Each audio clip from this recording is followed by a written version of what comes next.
So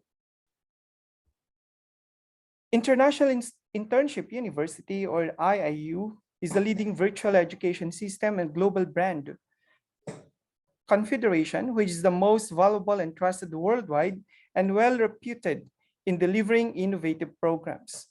Globally, it is a trusted name for quality training programs and is committed to providing better and virtual education to all the young learners of the globe. In a short span of time, IIU has spread its wings in 195 countries and 6 continents under the strong leadership of its visionary founder, Mr. Piyush Pandit, a committed and inspiring social activist, a passionate educationist from the last 2 decades, providing education to students from various social and cultural backgrounds. I am Professor Dr. Ramiro Bautista, the International Relations Officer of Quirino State University, to be your speaker. And I take the privilege to be a trainer or resource person for the training session by the Training, Learning and Development Department of the International Internship University. Please allow me to share my screen right now. And I will be talking about the virtual education during the pandemic. So as I've said, I am from the Philippines, and I'm going to present to you the case of Quirino State University, Philippines, my mother university here in our country. All right. So as we go through the educational area right now, including the different geographical locations, we are actually in the state of VUCA, and education at all costs and across all levels are in the state of VUCA. And VUCA, as we say, stands for volatility, uncertainty, complexity, and ambiguity. And we can combat volatility in terms of versatility. This enables us to think of new innovations, new modalities, in order to combat all the things that we have in the education sector brought about by the pandemic. The uncertainty. Yes. हाँ तो उनका number save है तो मैं उनका attend करती हूँ ठीक ठीक एक बार वो एक्सेप्ट कर देना मुझे हाई करके कर लेंगे जी. As I was saying, U stands for uncertainty, and everything is of uncertainty. And we can only do this when we try to understand situations, when we understand the root cause of the problem, and thinking beyond. जैसे मैं यहाँ पे हूँ ना तो मेरी file यहाँ नहीं है.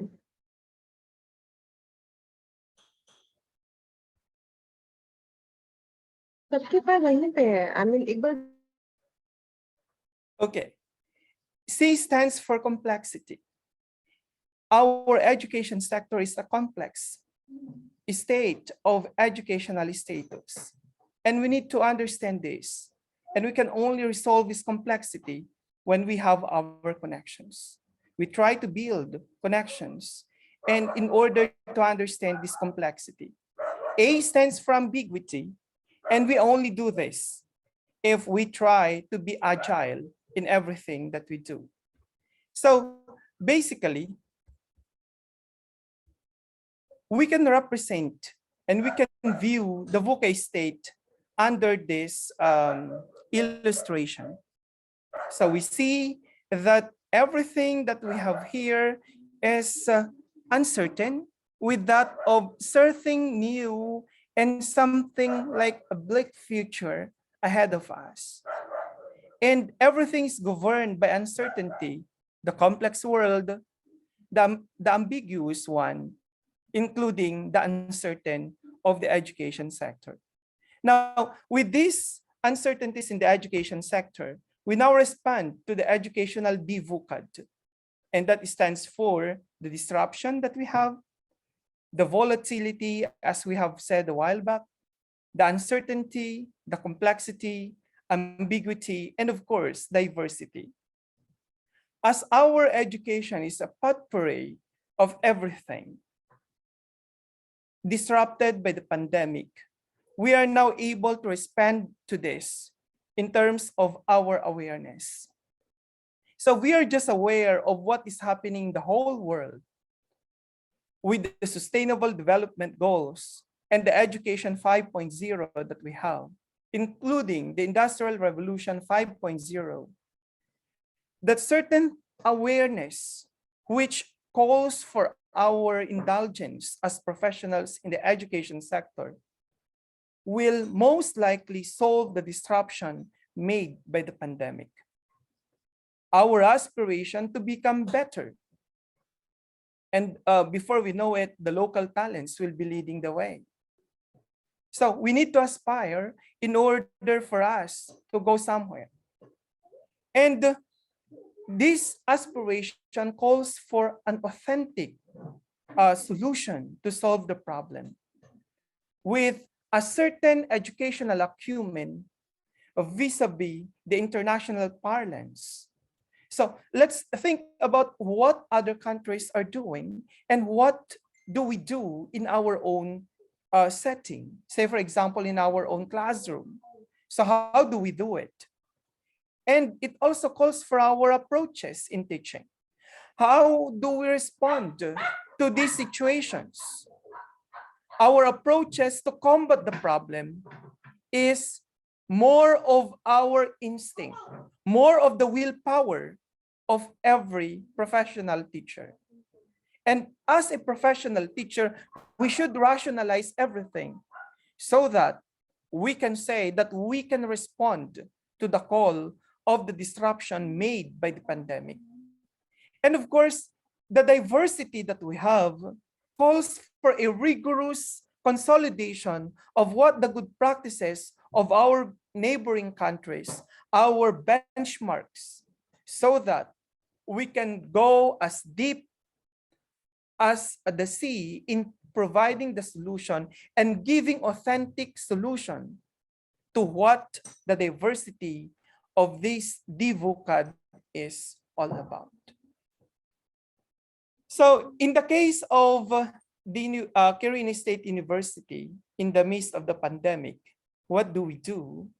So let me just tell you about Quirino State University. And Quirino State University is a small university that we just started in 2012 as a state university. So basically, we are a state university and college level 2, which means that we are just at the startup in terms of our universityhood. So we were caught unaware of the pandemic, but what we did is to combat the now normal of education. So our initiatives calls for our newer knowledge in terms of the newer psychology of learning. Our way of including the metaverse in education is also one thing. So all these daunting challenges, okay, sharpened our mind to combat the now normal of education brought about by the COVID-19 in March 2020. Actually, in the Philippines, we were caught unguarded when the pandemic was here. We never knew that we are going to close. We never had a plan, a concrete plan. Well, anyway, it's almost all of the world are caught unguarded during the pandemic. So what did we do? I'm going to show you in a couple of slides. So this is Quirino State University, actually. And we call our learners to come across learning in the new normal of education.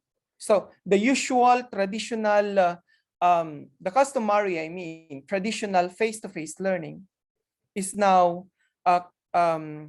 transformed into a mechanism that is under the new normal. So what did we do during those times? We do modular instruction.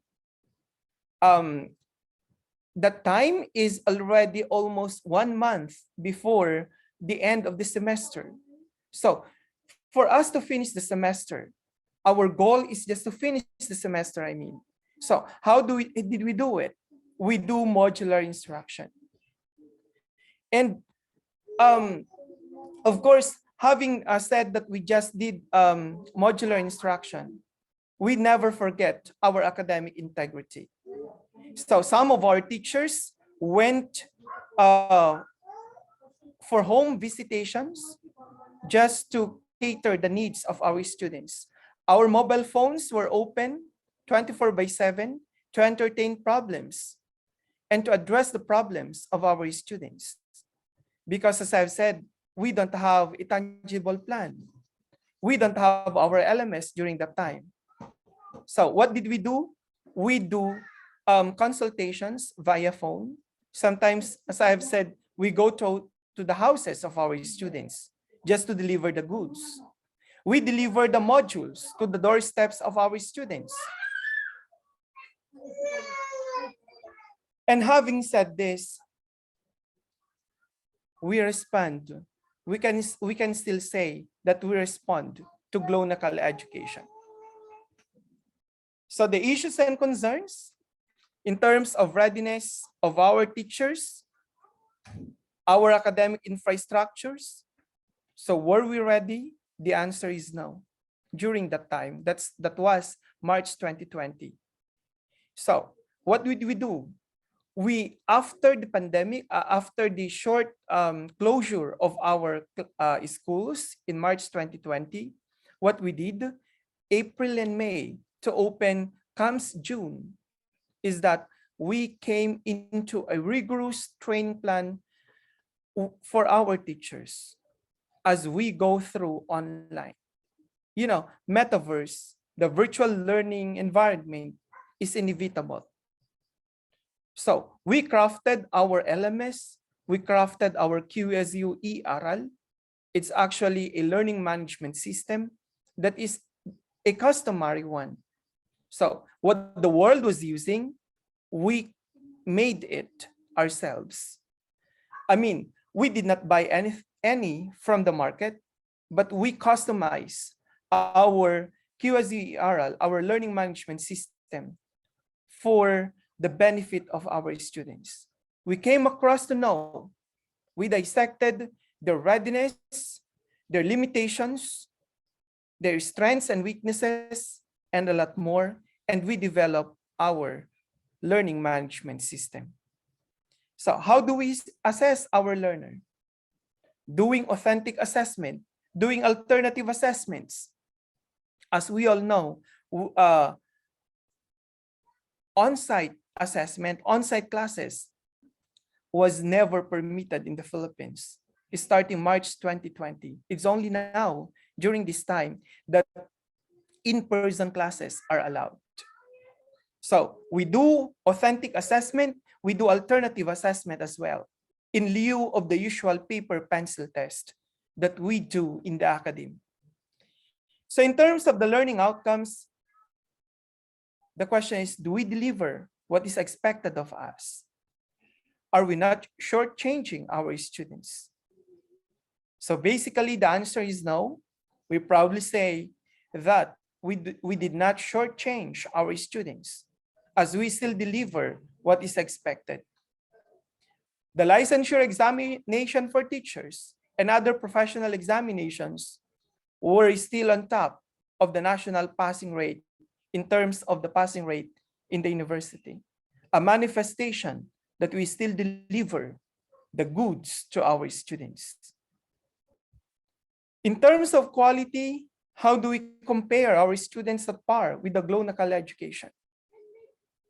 Our assumption here is that if our students can pass the national examinations here in the Philippines, that we can say that they can compete at par with the global education counterparts nearby our country.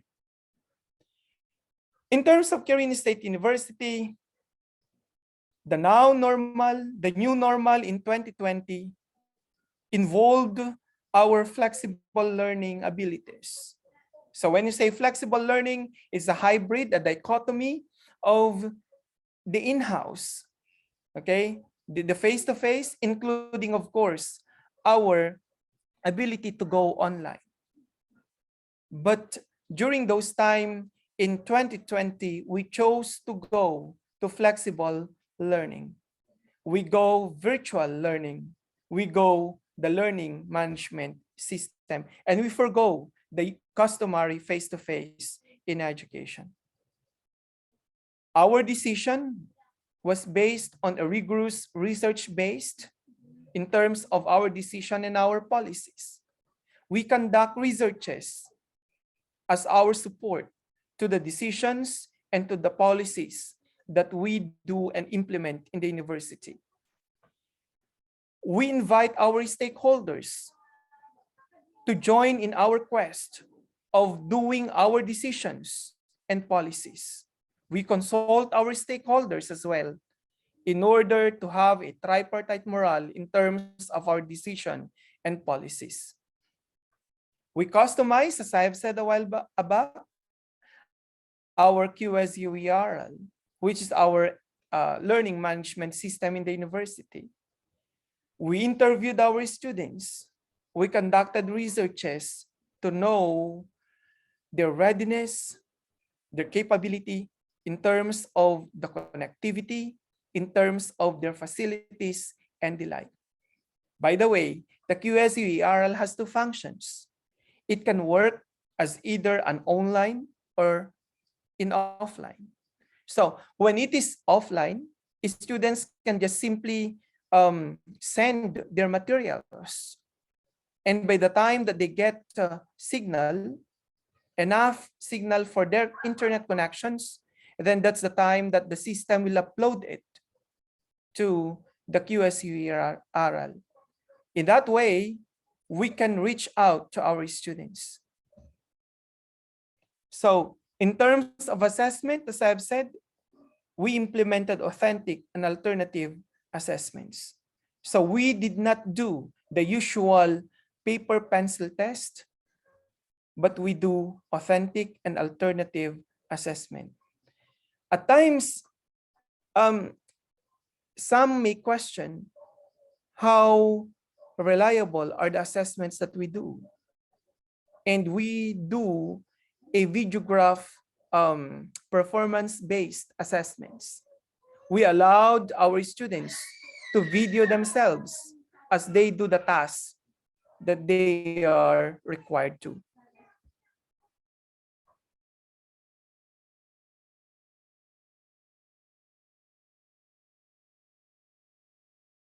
We do performance test, which is authentic. We determine what students can and cannot do based on the research students. We also use integration of written and performance measures. And of course, we use direct measures of target skills, divergent thinking, and development of meaningful skills. All this and more are the ways that we do assess our student learners. In terms of the learning outcomes, our competencies or our intended learning outcomes calls for our curriculum. So we need to update our curriculum for the sake of responding to the newer call of the pandemic during the year 2020. We need to update from the usual and the customary requirement as prescribed by the curriculum that we follow here in the Philippines. By the way, the curriculum that we follow here in the Philippines is a one-size-fits-all curriculum in terms of the academic programs that we have. Next is, how do we fuel the needs of our learners? The answer is the learning environment, including the teacher performance. We trained our teachers at all costs. A training was provided from the shift of the customary face-to-face strategy down to the virtual world. The shift is so gradual. It's so abrupt, I mean. But gradually, we came to fit in the needs of the virtual learning world. So the learning environment is refocused. The teachers' capability are also refocused. We retrained our teachers. We reskill, upskill, retrofitting our teachers, going to the mainstream of the virtual teaching. Everybody is not prepared for this learning environment. Maybe, perhaps only few, those who are technically trained, yes, but the majority, they are not. So how do learners digest learning encounters? Again, as the teachers are not prepared, the more that our learners were not prepared during the pandemic. Most of them do not have signals. In the Philippines, there are areas that are not even covered by internet connection. You know, the locale of Quirino State University is in a far-flung area. It's in the countryside. And most likely, internet connections are just actually in the city. But to the far-flung areas, internet connection is never possible. They don't even have mobile connections, so we cannot contact them. We do not know where are they. So that is one of the burden of our learner performances. So as I've said a while back, we go to their doorsteps. Even we are in a higher education institution, we help them by going to their doorsteps. We deliver the module and we schedule a consultation hour, a consultation day, wherein our teachers went to the area just to give consultation to the students. It's so difficult, but that was the only remedy that we can do so that we can assure that our learners digest every learning encounter that we do in Quirino State University. In terms of the output quality, the ability of learners to execute learning outcomes as comprehensible inputs is one of the areas of concern. So, the question whether students are still competent even at the midst of the pandemic. At the least, the minimum learning competency are mastered. Second, the ability of learners to use comprehensible inputs into tangible learning framework. Now, after this grade laden, we see to it that our students will be able to use these inputs in frameworks that are used for the development of higher competencies. So, divergent works are expected to our students despite their work. And of course, they are just working hand in hand with their teachers and professors through online modalities. Third, the performance of the learners vis-a-vis national, regional, and global standards. As I said a while back, our national passing rates in terms of the board examinations or the state examinations in the Philippines are still on top of the national passing rate. We can say that we are still on the mainstream of education in the Philippines. The regional competencies as well as the global standards were not considered during this time. So our milestone during the 2020 to 2021 is, as I've said, just to close the school year in 2020, we had our modular approach in teaching.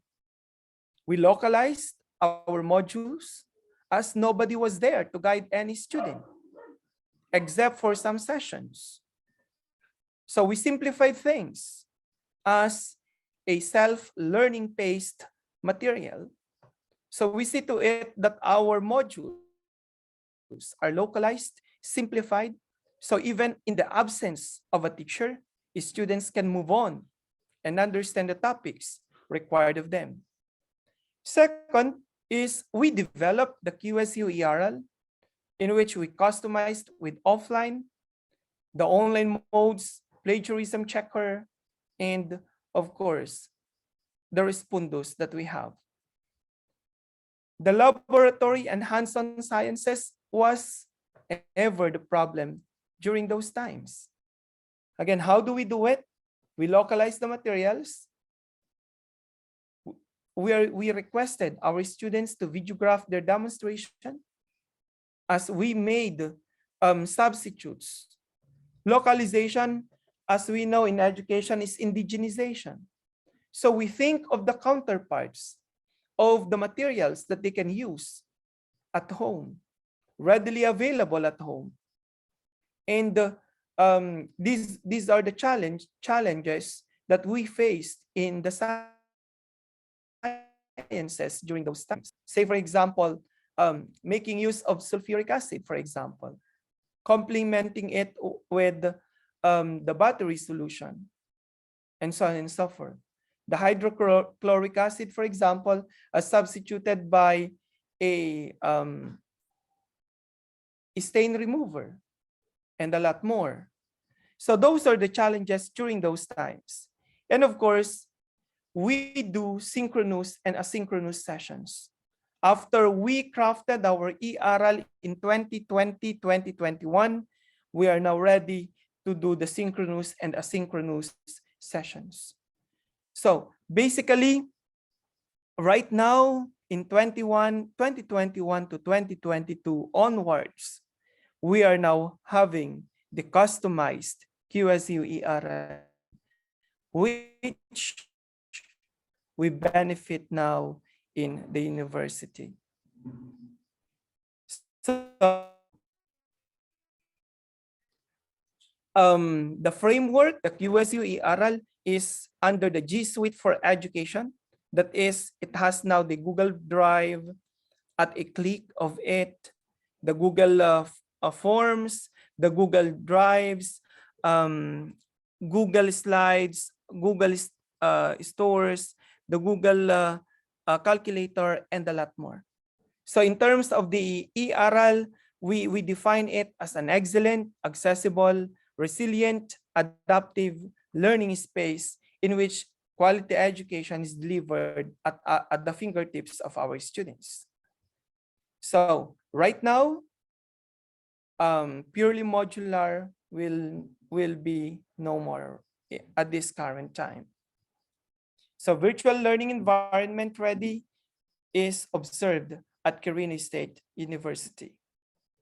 So our strategies, we finance our academic infrastructures, okay?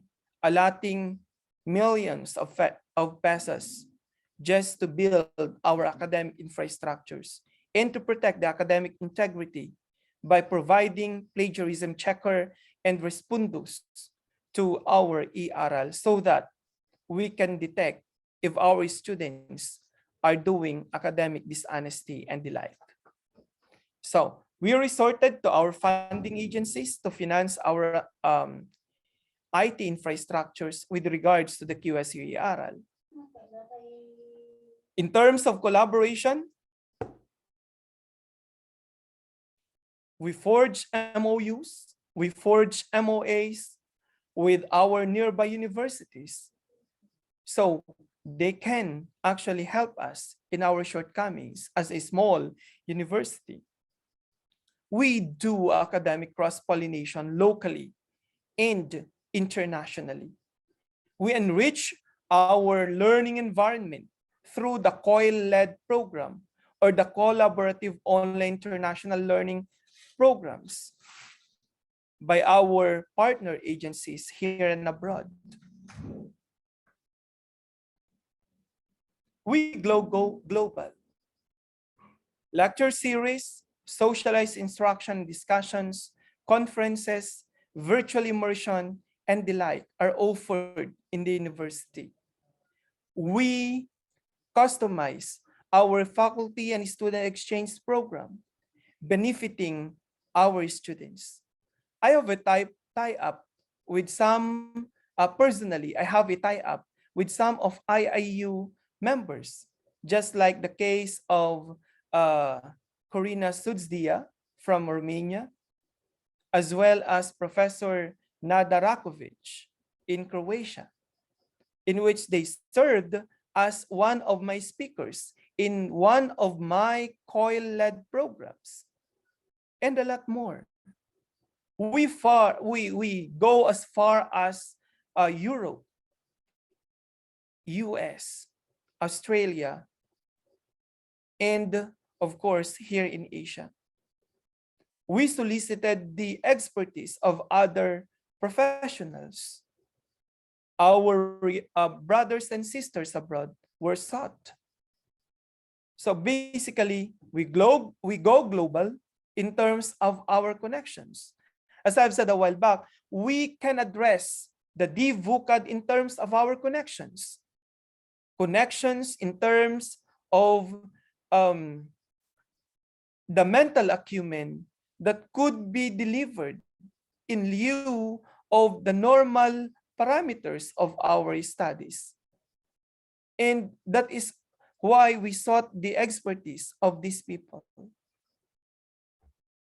And of course, the last one is we cross-pollinate with academicians, practitioners, researchers around the world.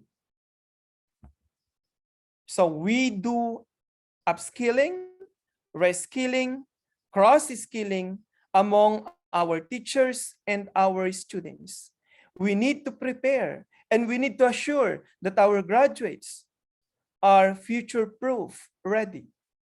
We see to it that what the world demands of them were given inside the classroom, despite the pandemic. The academic cross-pollination is made virtually. We send our students for faculty and students exchange abroad in terms of the virtual modalities. We go as far as Europe, we go as far as Canada, we go as far as Asia in terms of our faculty and student exchange. And we also initiate this faculty-student exchange by welcoming some of the students and faculty members of our partner institutions.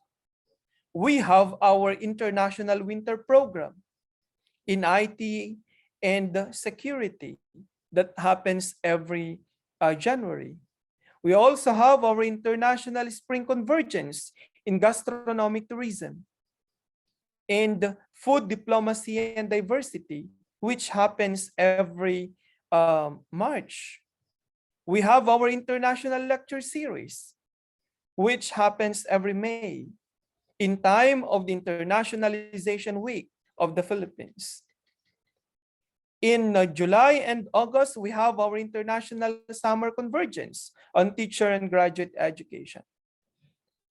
And in November, we conduct our International Fall Program on language and culture.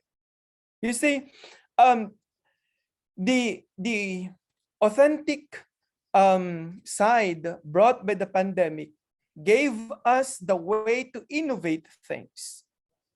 Before, we do not have this COIL-led program, but because of the pandemic, we come across learning so that we will be able to see what is the problem and we give authentic solution to this problem.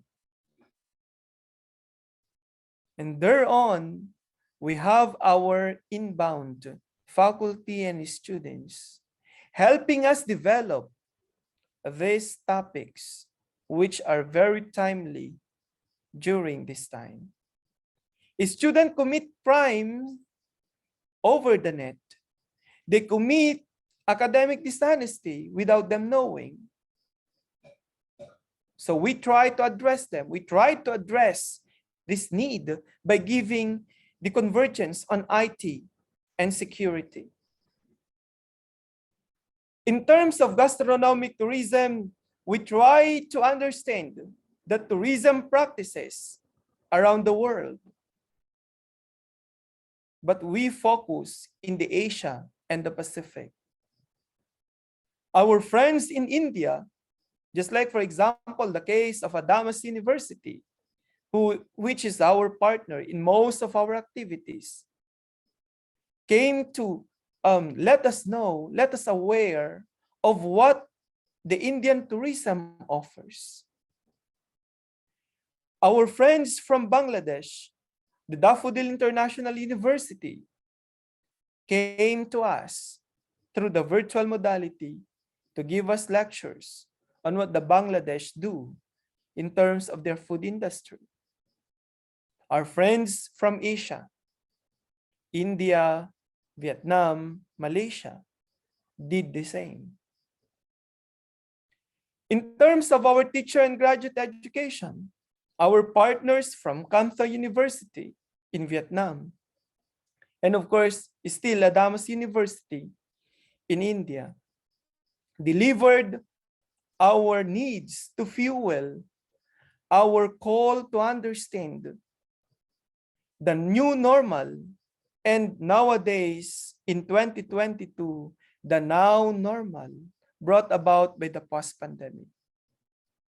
We come across the idea to understand the situation on what this now normal brought about by this post-pandemic bring us in the academic sector. The challenge is again here as we draw new directions to the now normal of education because of the ending pandemic of the world. And so, our question here is, how do we end our academic cross-pollination? Do we go still for virtual learning modality, or should we go overseas now? So those are the daunting problems that we have right now in the university. So we need to future-proof our learners so we can assure that we delivered the goods to them. And as we go through global education, we need to give them that international and intercultural skills. We need to prepare them with the world Englishes that we have. We need to acquaint our students as having teachers later on far different from the way they speak will be inevitable. The way we speak the English language is far different from that of our Indian counterparts, from that of those of the Vietnamese counterparts, from those of which our Malaysian counterparts, from those of which of our European counterparts, from those of which our American counterparts, Canadian counterparts, and a lot more. So we need to fuel the needs of our students in terms of their linguistic competences for them to participate in this multicultural learning environment offered by the cross-pollinated academic learning engagement that we give them right now in this time of the now normal in education. So that's how we do our education in the now normal of education. And I would be very much happy to welcome some of your questions and clarifications with regards to our strategies in the education in the now normal. I would be very willing to answer your questions as directed by our moderator from the Facebook Live that we have. I will be ending my presentation, and I will be entertaining problems, questions, and the like as you go through with the Facebook Live. Thank you very much.